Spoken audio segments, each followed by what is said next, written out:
wong ayu sliramu antane ati Yayu hati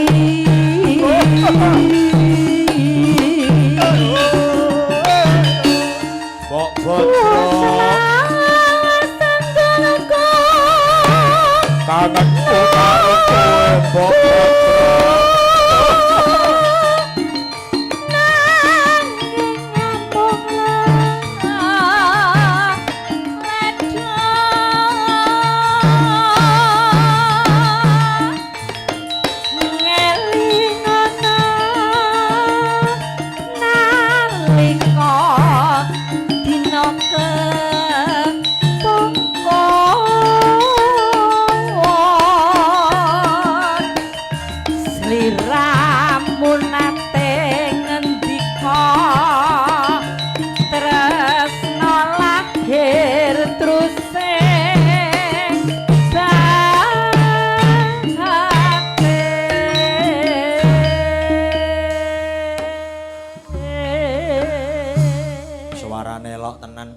Yuk dipaplaske apa yo? Buka saking Bas. Sing sunat kendang.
Sale sing sunat. Uduh. Apa? Amarga aku dinceng karo Bapak Pani. Endi ta? Sugeng dalu Bapak. Sampun wonten 17 wulan nggih boten kepanggih. Dos pundi wingi wonten utang sawer. Ya Allah. Aku eling to. Aku lek bab kuwi eling pihantune ki jan loman. Heeh, ben apa wae ki kok panen mesti aku dikirimi. Wah, panen beras dikirimi. Wingi panen beras. Jagung. Terong. Jagung. Sing aku seneng panen blonceng. Yo dikirimi. Dikirimi sitok iki gowedi. Tak kira ki ongleng apa to bake tak buka. Astagfirullahaladzim. Iya. Matur suwun terima kasih. Thank you Bapak Pani monggo kateran minggah. Kalih Ibu nggih. Mboten sarepot sanggune boten tilar miku mawon. Rawani ana ibuke ya. Ala ibuke biasa kok. Awakmu papanya aku tak ibuke ya. Tak sapi. Ayo didem. Ora, ibuke tak jake. Sampeyan jakan ngetan aku ngulon. Ya aja no. Lho napa lek sampean kok lek ngulon kan sanding jurang. Wo, mateni aku. Lho. Ya ora. Ya engko diaturi munggah. Sabda. Sabda panjenengan.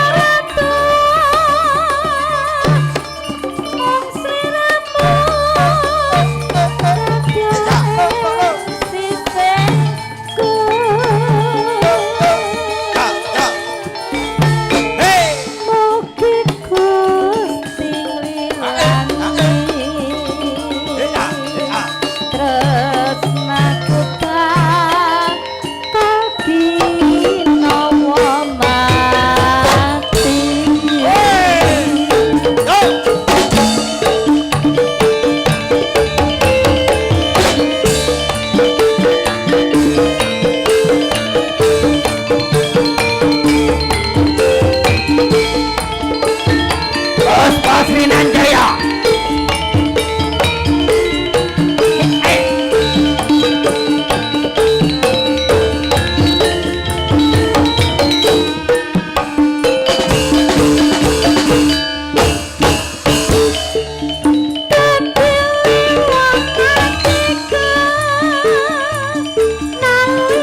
Ki nyetel Iki opo? asli. Bocah lek sentimen karo aku ngene iki. Nyapa? Rumangsa kesaingan. Terus Dadi lek aku nembang ki dheweke iki madhepe rono tek rodok ngono. rodok mencep ya. Heeh. Sebabe Iki tak dongakne ya sesuk ndang setrup.